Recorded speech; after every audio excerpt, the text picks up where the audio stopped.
ለሴት ልጅ ግን ባትዘሙት ያዋጣታል። ለሴት ልጅ ግን የአንድ ሰው ብትሆን ያዋጣታል።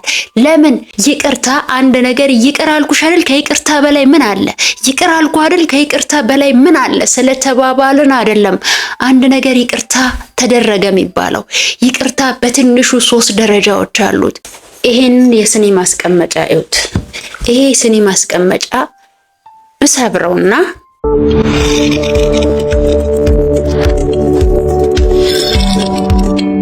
ይሄንን ዛሬ የማነሳውን ሐሳብ ብዙ ወንዶች በሴቶቻችሁ ውስጥ የምታስተውሉት ነገር ነው። እሱ ምንድነው? አንድ በደል ወይም ደግሞ አንድ ጥፋት ካጠፋችሁ በኋላ ያንን ጥፋት ትነጋገሩና ትፈቱትና ወይ ደግሞ ይቅርታ ትጠይቃላችሁ። ይቅርታ ከጠየቃችሁ በኋላ ግን ያ ነገር ከቀጠለ፣ ሪሌሽንሺፑ ከቀጠለ፣ ትዳሩ ወደ ጤናማው ነገር ከተመለሰ በኋላ እንደገና በሆነ አጋጣሚ እናንተ ያንን ጥፋት ብትሰሩ ሚስቶቻችሁ ወይም ደግሞ ሴቶቹ ባለፈው የሰራችሁትንም ጭምር አንድ ላይ ያነሱታል።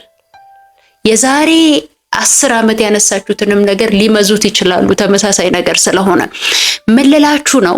የሆነ ጥፋት አጥፍታችሁ ወንዶች የዛ ነገር ይቅርታ ጠይቃችሁ ግንኙነቱ ከቀጠለ በኋላ በድጋሚ ሌላ ጥፋት ስታጠፉ ባለፈው ይሄንን አድርገኸኝ ነበር፣ ዛሬ ደግሞ እንዲህ ትልሃለች።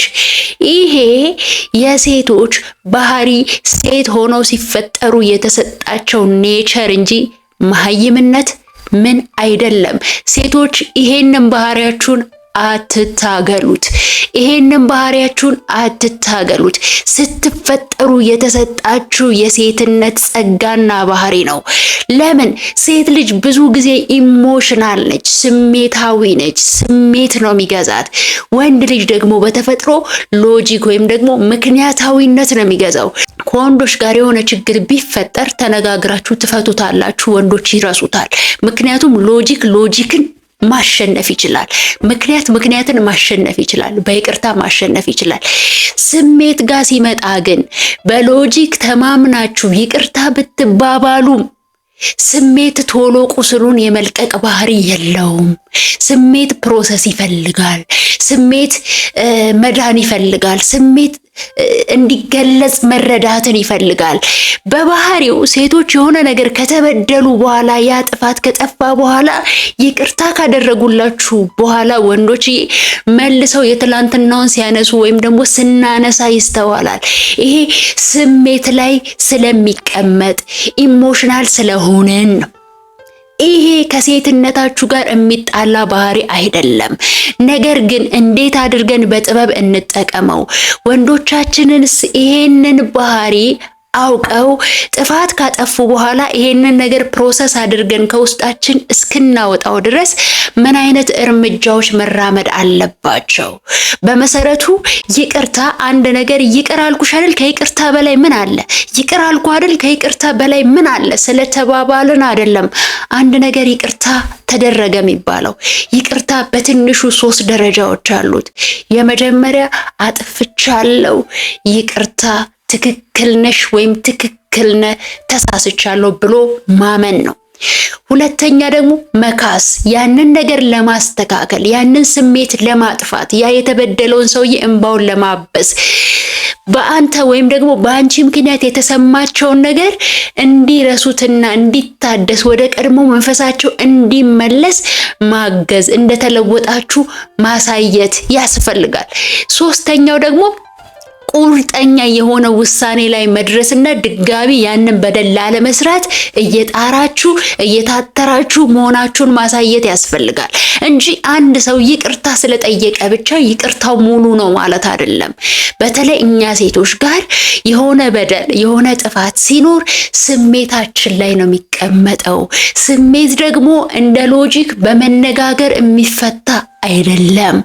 እዚህ ውስጥ ያለው ነገር ቀስ ብሎ ፕሮሰስ እንዲያደርግ መቀየርን እያሳያት ፍቅርን እየገለጽክ ያንን ነገር እንድታወጣውና እንድትረሳው ካላገዝካት በስተቀር ይቅርታ ስለጠየቅና ልክ እንደ ወንዶች ሰብሰብ ብለ በሎጂክ ስላወራ ያ ነገር ተፈቷል ማለት አይደለም። በሴቶች ተፈጥሮ ውስጥ ለዛ ነው የድሮ ነገር እንመዛለን። ብዙ ወንዶች ብዙ ባሎች ይሄንን ነገር በየቤታችሁ ታስተውላላችሁ ብዬ አስባለሁ። ባይዘው ይሄንን የዛሬውን ፕሮግራማችንን ስፖንሰር ያደረገልን ፔሪ ዲዛይን ነው። ፔሪ ዲዛይን የተለያዩ አልባሳትን ለባህል ዘመናዊ የሆኑ ለክርስትና ለፈለጋችሁት ፕሮግራም የሚሆናችሁን የትኛውንም ልብስ ኦርደር ብታደርጉ በጥራት በታማኝነትና በተመጣጣኝ ዋጋ ያላችሁበት ድረስ እናስረክባለን። ውጭም ለምትገኙ ደግሞ የምንልክላችሁ ይሆናል። ታዲያ እነዚህን አልባሳቶች ለማዘዝ ከዚህ ስር ባለው ቁጥር ብትደውሉልን እኛ ጋር በጥራት በታማኝነትና በቀጠሮ አክባሪነት አብረን መስራት እንችላለን። ይሄንን ቪዲዮ ስፖንሰር ያደረገልን ፔሪ ዲዛይንን እናመሰግናለን። በጠቅላላው ምን ልላችሁ ነው፣ ስለ ሴቶች ስሜት ያለውን ነገር ልነግራችሁ ፈልጋለሁ። ይሄንን የስኒ ማስቀመጫ እዩት። ይሄ ስኒ ማስቀመጫ ብሰብረውና እንደዚህ ለሁለት ከፍዬ ይቅርታ በጣም አጥፍቻለሁ በቃ ወደ ድሮ እንድንመለስ ብትሉት ይመለሳል? አይመለስም። ሂደቶች አሉት፣ መንገዶች አሉት። ኢቭን በተለያየ መንገድ ስሙዝ አርጋችሁ በራሱ የሸክላ ጭቃው እንኳን ለማስተካከል ብትሞክሩ ብትሞርዱ እንኳን እንደ መጀመሪያው ሊመጣ አይችልም። የሴት ልጅ ኢሞሽን ማለት ይሄ ነው። ነገር ግን ብልህ ሰው ከሆንክ ይቅርታ 3 ደረጃዎች አሉት። እነሱን ደረጃዎች ማስተካከል ከቻልክ እነዛን ስሜቶቿን ከውስጥ እያወጣህ እያጸዳህ ትመጣለህ። ይሄ የሴቶች ባህሪ ነው። እኔ አንድ ነገር አምናለሁ።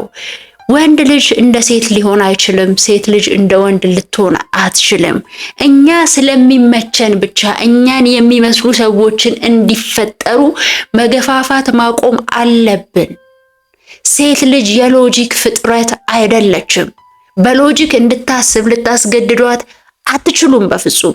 ነገር ግን ከስሜቷን ሃንድል እንድታረግ ስሜቷን ኢሞሽኗን ጥበብ ባለው መንገድ እንድትጠቀመውና ከሎጂክ ጋር እንድታስማማው መርዳት ይቻላል። በማይንድ ባስተሳሰብ ማገዝ ይቻላል።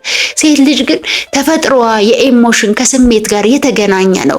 ያ ደግሞ የሆነው ልጅ ስለምታሳድግ ብዙ ኃላፊነቶች ስላሉባት የመንከባከቡ እያንዳንዱ የተለያዩ ነገሮች እሷ ውስጥ ስለሚካተቱ ፍቅሯም ምኗም እዚህ ኢሞሽኗ ውስጥ ነው የሚብላላው። እንደ ወንዶች በካልኩሌሽን በፊዚክስ በመደመር በምናምን በማሳመን በምክንያታዊነት የምንመራ ፍጥረቶች አይደለንም። እንደዚህም እንድንስማማ እንዲህም ሆነን እንድንፈጠር የተደረግነው እኮ ለበጎ ነው። ተቃራኒ ሆነን የተፈጠርነው ለበጎ ነው። ባሌ ወይም የህይወቴ አጋር እኔን ሊመስል አይገባም። ባሌ ወይም ደግሞ ሚስት የህይወት አጋር አንተን ልትመስል አይገባም። አንተንም መምሰል አትችልም፣ መምሰልም የለባትም። ስለዚህ ልዩነትን መጠበቅ የሚባለው ነገር ባላንሲንግ እዚህ ጋር ነው የሚሰራው። ወንድ ሁን፣ የራስ የሆነ የተለየ ባህሪ አለ። ወንድ ስትሆን ብቻ አብሮህ የተፈጠረ እሱን ደግሞ እኛ ሴቶች ልንረዳው አንችልም። ሴት ሁኚ፣ አብሮሽ ከሴትነትሽ ጋር የተፈጠረ ነገር አለ። እሱን ደግሞ የሆኑ ወንዶች ሊረዱልሽ አይችሉም። ስለዚህ እንደ ሴት ሆነሽ መተሽ እንደ ወንድ ሆነ መተ የምትገነቡት ነገር ነው በረከት ያለው እንጂ እሷ አንተን እንድትመስል መጫንና ጭቆና ማድረግ፣ እሱ አንቺን እንዲመስል ጭንቅላቱና ስብዕናው ክብሩ ላይ መረማመድ አይጠበቅባችሁ። ማንም ሊመስል አልተፈጠረም። እንዳላችሁ ብቁ ናችሁ። እንዳለን ብቁ ነን። ሴትነትሽ ብቁ ነው። ወንድነትህ ብቁ ነው። ግን የስሜትና ለነገሮች ያለን እይታና አመዘጋገብ ይለያያል። ለምሳሌ ሁለቱም ባለፈው አንድ ቪዲዮ ለቅቅ ያለው ሁለቱም ወንድም ሴትም ዘሞቱ ቆሻሻ ናቸው። ምንም ጥያቄ የለውም፣ ቆሻሻ ናቸው። ለሴት ልጅ ግን ባትዘሙት ያዋጣታል። ለሴት ልጅ ግን የአንድ ሰው ብትሆን ያዋጣታል። ለምን? በሽታ የመያዝ እድሏ በጣም ሰፊ ነው። ወንድ ልጅ በሽታ ተሸካሚ ሆኖ ረጅም ዓመታት መኖር ይችላል። ቀጥታ ለሴት ልጅ አስተላላፊ ሊሆን ይችላል። በወሊድ መከላከያዎች፣ በውርጃ፣ በተለያዩ ታብሌቶች፣ በተለያዩ አባላዘር በሽታዎች እንዲሁም ወንዶች ኢቭን ሌላው ቀርቶ ሽንት ቤት ገብተው ንጽህናቸውን ባለመጠበቃቸው ብቻ አንቺ ጋር የሚተላለፍ ኢንፌክሽን ባክቴሪያ አለ፣ ብዙ መዘዞች አሉ ሴት ስትሆኚ። ሁለተኛ ሴት ስትሆኚ ከተለያየ ወንድ ጋር በመውጣትሽ ምክንያት የሚመጣብሽ የማህፀን በር ካንሰር፣ የተለያዩ አባላዘር በሽታዎች ምናምን የመጋለጥ እድልሽ በተለይ ሴቷ ላይ ይበረታል እንጂ ወንድ ጻድቅ ነው ሴት ኃጢአተኛ ነች የሚል አይደለም። ለራስሽ ስትይ ግን የአንድ ሰው ሆኚ። ለራስሽ ስትይ ተፈጥሮሽ እንደ ወንድ ልጅ ስላልሆነ ወንዶች እኮ የሚዘሉት ምን የሚሉት ምናምን ስለተሰጣቸው ስለተጨበጨበላቸው አይደለም። እነሱን እንዲያሯሯጥ የሚመጣ በሽታ ቢመጣ አርፈው ቁጭ ይላሉ። ግን ተፈጥሮ ነው፣ ተፈጥሮ ነው። አንቺ እንደ ተፈጠርሽው ደግሞ ለበጎ ነው። አንቺ የአንድ ሰው ብትሆኚ የበለጠ ተጠቃሚ ነሽ የተለያየ ወንድ ከምትሆኚ ይልቅ። እሱ ነው እውነታው እንጂ ወንዶች ሲዘሙቱ ጽድቅ፣ ሴቶች ሲዘሙቱ ኃጢአት በሚለው አትሂጂ። ተፈጥሮሽ ለበሽታዎች እንድትጋለጪ፣ እሱም ደግሞ ለበሽታ እንድትጋለጪ አይደለም ፐርፐዙ። ክፍት ነሽ፣ ማህፀንሽ ክፍት ነው፣ ልጆች የሚወለዱበት ዘር የሚበዛበት ለተለያዩ ነገሮች እኮ እዛ ውስጥ ህይወት የሚፈጠርበት አካል ነው ያለሽ። ስለዚህ የመጣ የሄደ ሁሉ እንዲገናኝሽ አለመፍቀድ ጥቅሙ ላንቺ ነው። ያ ማለት ወንድ ልጅ ስለሄደ ምንም አይደለም ማለት አይደለም። ኦኬ እሱ ይዞ ቫይረሱን፣ እሱ ይዞ አባላዘር በሽታውን፣ እሱ ይዞ ምናምኑን ለብዙ ጊዜ ተሸክመው መኖር ይችላል። ወንድ ልጅ ወደ ውስጥ የሚገባ ኢንፌክሽን ብዙ አያጠቃቸውም። አንቺ ግን ሴት ነሽ፣ እንዳለ የገባው ነገር በሙሉ ውስጥሽ ይራገፋል። ይሄንን እወቂ። ለራስሽን የምትወጂ ሰው ከሆንሽ የአንድ ሰው ሁኚ። ስላለፈው ህይወትሽ አላወራም፣ አብቅቷል። ዛሬም ስላለሽ እንደዛው፣ ነገሽ ላይ ግን የአንድ ሰው ሆነሽ ተወስነሽ ለመኖር ሞክሪ፣ ጤናሽን መጠበቅም ስለሚገባሽ። ስለዚህ ሴቶች ኢሞሽናል መሆናችሁን በግድ ሎጂክ ያለው ሰው ለመሆን አትጋጋጡ። አንቺ እንዳለሽ ከነተፈጥሮሽ ውብ ነሽ። እኔ እንዳለው እንደ ሴትነቴ ከነተፈጥሮ ውብ ነኝ። ወንዱም እንደተፈጥሮ ውብ ነው። ስለዚህ አታስገድዱ። የሆነ ሰው ተፈጥሮን እንዲቀይር አታስገድዱ። እኔ በነገሮች ሎጂካሊ ልሆን እንጂ እነዚህ በሆኑ ስሜቶች በፍጹም ሎጂካሊ ልሆን አልችልም። ስሜቴን ነው ማዳመጠው። ሴት ነኝ። ፍቅር ለመስጠት ለመንከባከብ፣ በስሜት በኢነርጂ በተለያዩ ነገሮች ነው ዓለምን እኔ የማየው የምመራው። ያን ነገሬን ደግሞ በሎጂክ ልቀይረው አልፈልግም። ተፈጥሮም አይደለም። ስለዚህ የሆኑን ሰዎች ለማስደሰት ብላችሁ ያልሆናችሁትን ነገር ለመሆን አትሞክሩ። እንዳላችሁ እንደ ሴትነታችሁ የሚቀበል ወንድ ነው በህይወታችሁ ሊኖር የሚገባው። እንዳለ እንደ ወንድነት ልትቀበል የምትገባ ሴት ነው በህይወት የምታስፈልገው። ያ ማለት ይሄ ጋጠ ወጥ የሆነ ባህሪያችሁን ይዛችሁ አይደለም እያልኩ ያለሁት። ኔቸር ተፈጥራችሁ ግን እንድትቀይሩት አትገደዱም። በአስተሳሰብ የያዛችሁት አሉታዊ ነገር ካለ ቀይሩት። በአስተዳደግ የያዛችሁት አሉታዊ ነገር ካለ ቀይሩት። በተለያዩ ነገሮች የገቡ ትራውማ አሉታዊ መንገዶች ካሉ እነሱን ቀይሩት። ከዛ ውጪ ግን ወንድ ሆነ ተፈጥረሃል፣ ሴት ሆነሽ ተፈጥረሻል። በግድ አንዱን ለመምሰል በጣም ብዙ አትጋጋጡ። ለዚህ ቤት አዲስ የሆናችሁ ሰብስክራይብ እያደረጋችሁ ይሄ ቤት ይጠቅመዋል ይበጀዋል ለምትሉት ሰው ደግሞ ሼር አድርጉ። እርግጠኛ ነኝ ይሄ ቤት አብረን የምንደንበት አብረን የምናወራበት ቤት ነው። አመሰግናለሁ።